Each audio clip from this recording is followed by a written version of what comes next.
व्यक्ति झूठ की बुनियाद पे बदलाव की बात करता है वो व्यक्ति बेईमान है। प्रशांत किशोर राजनीतिक बहेलिया है।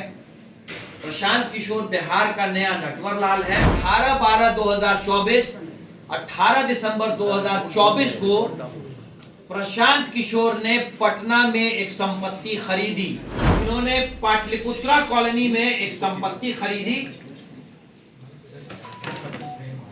सीमा अनीस से। एक दूसरा एचडीएफसी का अकाउंट है HDFCR 5204 12 16 713 79 022 16 12 24 को 76,15,000 रुपए भेजे गए हैं। नमस्कार, मैं प्रिया राज, आप देख रहे हैं स्वराज पोस्ट। जनसुराज के सूत्रधार प्रशांत किशोर लगातार भाजपा और जदयू के वरिष्ठ नेताओं पर आरोप लगा रहे हैं। ऐसे में बिहार विधानसभा चुनाव है, लेकिन ये आरोप काफी मायने भी रखते हैं। अब इससे ही लेकर भारतीय जनता पार्टी भी पूरी तरह से तैयारी में है और आज देखा गया कि भारतीय जनता पार्टी ने प्रशांत किशोर के कई खुलासे किए और साथ ही साथ एक वीडियो भी दिखा है। तो आइए जरा देखते हैं कि क्या कुछ खुलासे हुए हैं। मैं बार बार कह रहा हूं कि स्वस्थ लोकतंत्र में सवाल पूछना चाहिए।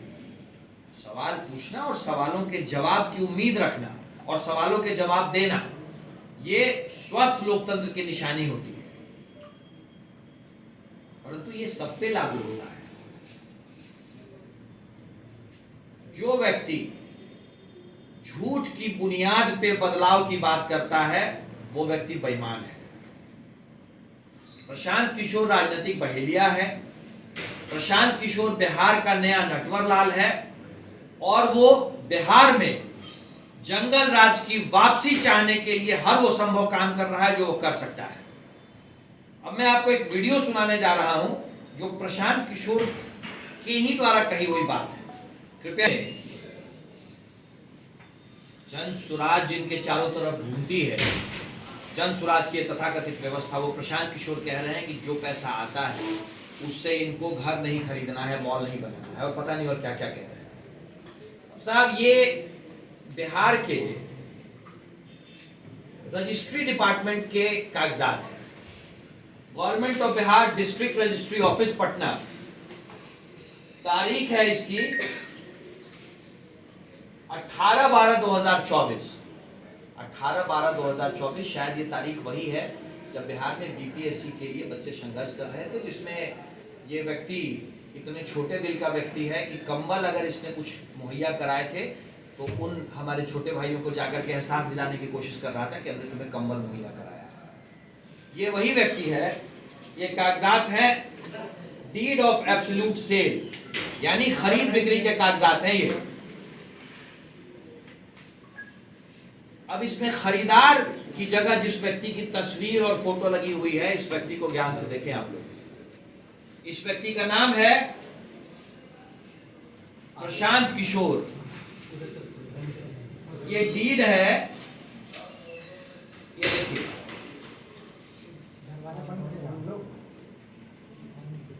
तारीख 18/12/2024, 18 दिसंबर 2024 को प्रशांत किशोर ने पटना में एक संपत्ति खरीदी। संपत्ति क्या है भाई? पटना शहर के बीचों बीच में इन्होंने पाटलिपुत्रा कॉलोनी में एक संपत्ति खरीदी सीमा अनीस से। बेचने वाले का नाम सीमा अनीस, खरीदने वाले का नाम Prashant Kishor. Date of birth 1/3/1977, age 47, PAN number AGNPK 9275F और आधार नंबर 532833718889। पिताजी का नाम Shri Kamalkant Pandey, residence ATS advantage, Ahinsa Khand 1, near Windsor market, Indirapuram, Ghaziabad. Prashant Kishor ये जमीन खरीद रहे हैं दिसंबर 2024 में। भाई, कोई जमीन खरीदे पटना के बिल्कुल सबसे महंगे इलाके में 11.5 कट्ठे जमीन उन्होंने खरीदी। कोई जमीन खरीदे इससे कोई परेशानी नहीं है। प्रशांत किशोर वैसे भी कहते हैं कि जिसको वो सलाह और कंसल्टेंसी कहते हैं, दलाली का उनके पास बहुत पैसा है, होगा, इनकी अपनी व्यक्तिगत वजह है। पर अब ये जमीन जिसकी कीमत 8 करोड़ 85 लाख रुपए है, 8 करोड़ 85 लाख रुपए है, इस जमीन का पैसा, एक तो प्रशांत किशोर जो कहते हैं कि उनको न मॉल खरीदना है न घर बनाना है, 8 करोड़ 85 लाख रुपए की संपत्ति उन्होंने पटना में खरीदी उस वक्त जब बिहार में बच्चे किसी बात के लिए मांग पे बैठे हुए थे, जिसमें प्रशांत किशोर ने उनको लाठियां चलवाई थी और कंबल दिया था, जिसका एहसास जताने वो व्यक्ति चला गया था। 8.5 करोड़ की जमीन के लिए पैसा कहां से आया प्रशांत किशोर तुम्हारे पास? कहां से आया पैसा?